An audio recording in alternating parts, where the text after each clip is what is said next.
I'm about to tell you something I've kept buried for 50 years, something that's eaten me alive from the inside out. My name is Denise Smith. I'm 70 years old and I'm done being silent. See, everyone thinks they know their neighbors.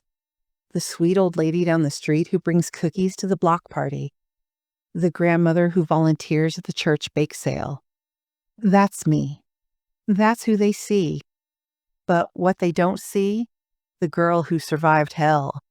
The woman who was sold by her own husband. The mother who failed to protect her daughter from the same monsters.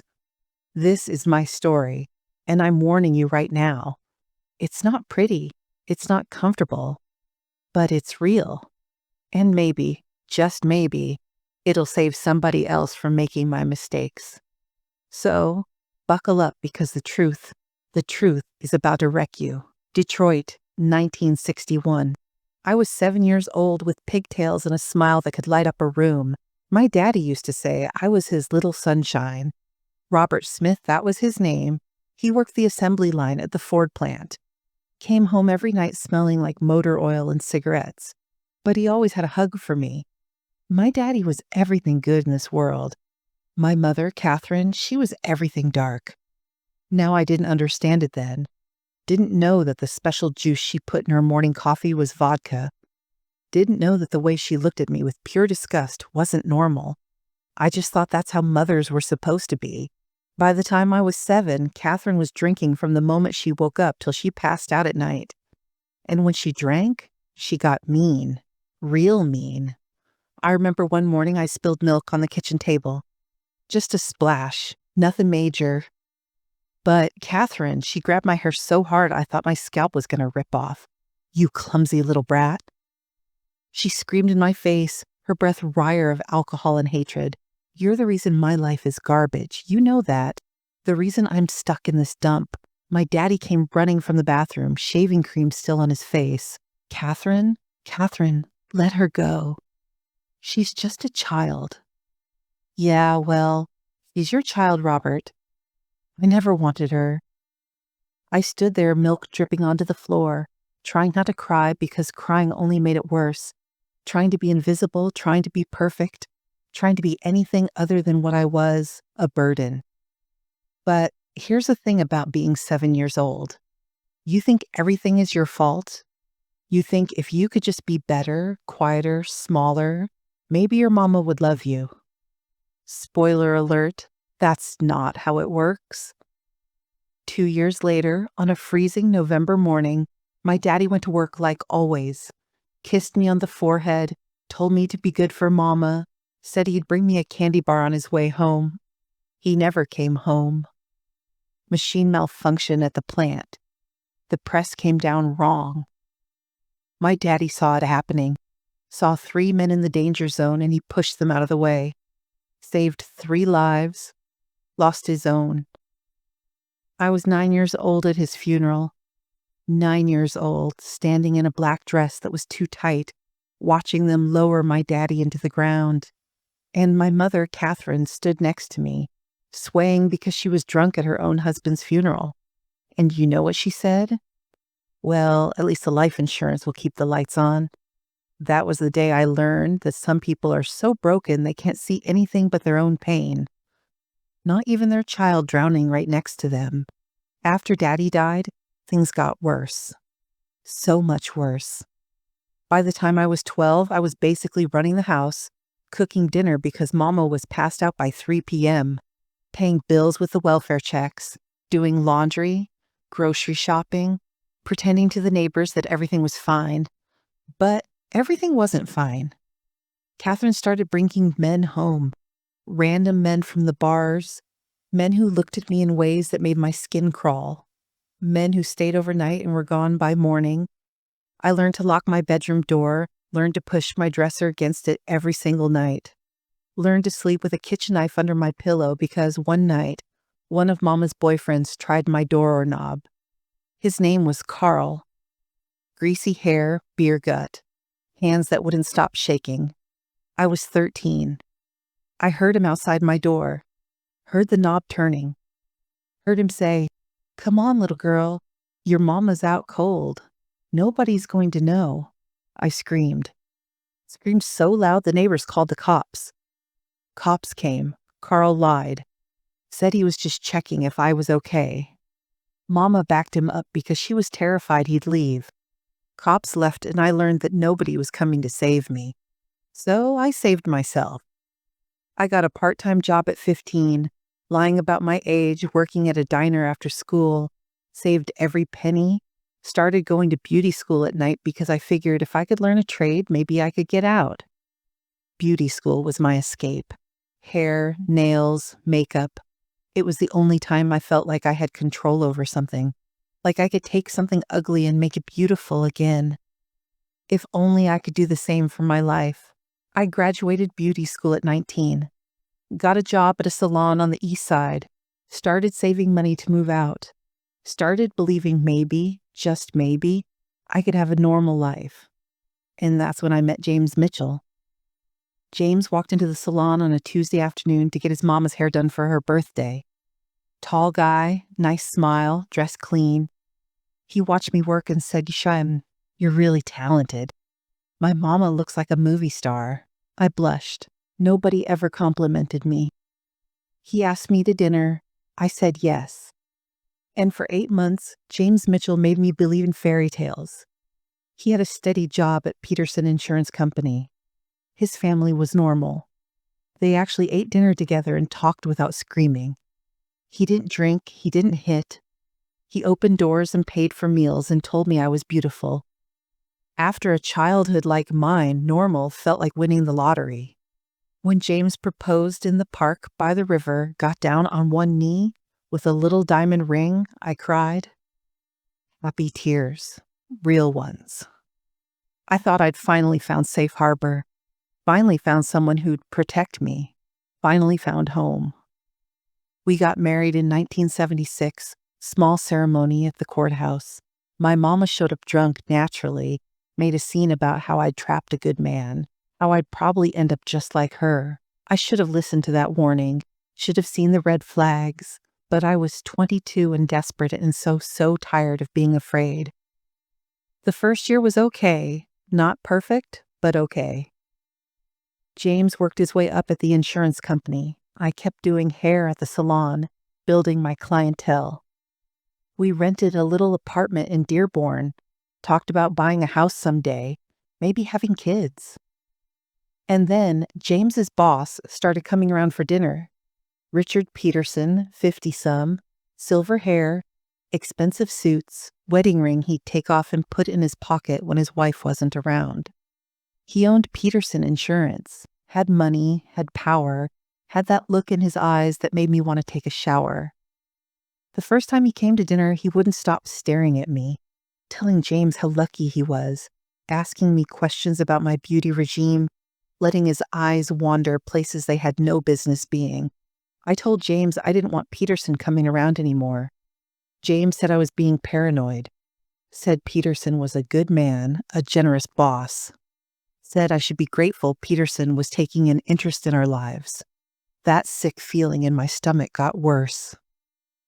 3 months later, James came home with news that would break me in ways I didn't know I could still break. James walked in the door that night with his tie loose and sweat on his forehead. Even though it was February, he poured himself a drink, something he rarely did, and said, "Denise, we need to talk. I was folding laundry about what?" He couldn't look at me, just stared at his glass and said, "Peterson offered me the senior associate position." I smiled. "James, that's amazing. That's what you've been working toward." Yeah, it is. Triple the salary, benefits, company, car, the whole package. So, what's the problem?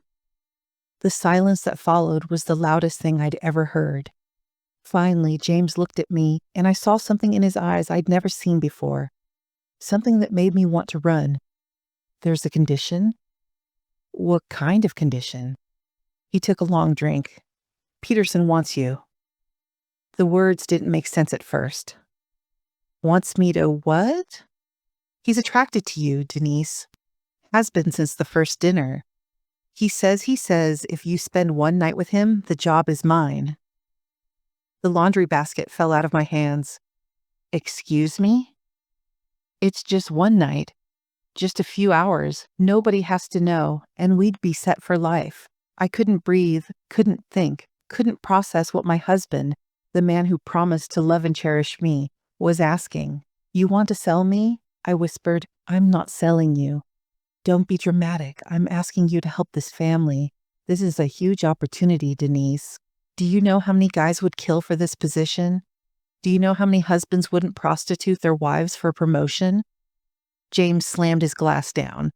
Don't act all high and mighty. Your mother was sleeping with half of Detroit. It's in your blood. I slapped him hard, watched the red mark bloom on his cheek. Get out, I said. This is my apartment too. Get out. He left, slammed the door so hard the walls shook, and I collapsed on the floor and cried until I couldn't cry anymore. But here's the gut-wrenching truth. He came back the next day, apologized, said he was stressed, didn't mean it, loved me, and like a fool, like a desperate, broken fool, I forgave him. Because I didn't know where else to go. Because my mother was useless. Because I was terrified of being alone. Because somewhere deep down, I believed I didn't deserve better. James kept asking for 6 months. Every week he'd bring it up different ways. Think about our future. It's just business. Lots of women do this. Are you really going to let your pride ruin us? He wore me down like water on stone. I never did it. Never slept with Peterson. But the fact that I even considered it, that I let James make me feel guilty for refusing, that shame still lives in my chest. And then I found out I was pregnant. Her name was Sarah, born April 1978, 7B30, perfect little fingers, perfect little toes, and lungs that could wake the dead. I thought I genuinely believed that a baby would fix us, that James would stop with the Peterson nonsense, that we'd become a real family. Another mistake. James barely acknowledged Sarah. Too focused on work, on kissing Peterson's butt, on climbing that corporate ladder. I raised her alone, worked at the salon 6 days a week, came home exhausted, took care of a baby while James sat on the couch watching TV, but I loved that little girl. God, I loved her with everything I had. When Sarah was 5, she asked me, Mommy, why doesn't Daddy play with me? I forced a smile and braided her hair. Daddy is very busy, sweetheart, but Mommy loves you enough for both of us. Another lie we tell ourselves to survive. Sarah grew up watching her father ignore her and her mother accept it. She grew up in a house where love was conditional and respect was non-existent. She grew up learning all the wrong lessons about what she deserved. And then when she was 16, my worst nightmare came true. Sarah came home late one Friday night. Her clothes were torn, mascara running down her face, eyes that looked dead inside. I knew that look. I'd seen it in my own mirror. Baby, what happened? She couldn't speak, just collapsed in my arms and sobbed. Eventually, she told me, party at a rich kid's house, boys from her school, alcohol, pressure, things she didn't want to do, but felt like she couldn't say no to. My baby girl, 16 years old, same age I was when men started seeing me as prey. I took her to the hospital. We filed a police report, sat through invasive exams and horrible questions, and cops who looked at her like maybe she'd asked for it. Nothing happened to those boys. Their parents had money, lawyers, connections. We had nothing.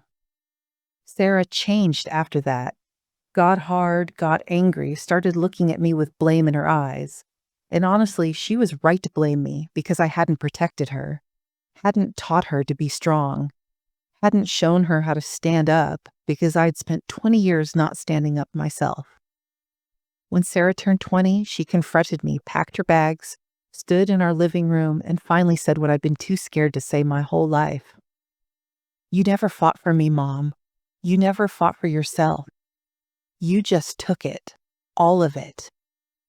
Dad's garbage, Peterson's garbage, your own mother's garbage. You just took it. And you taught me to do the same. Sarah, please.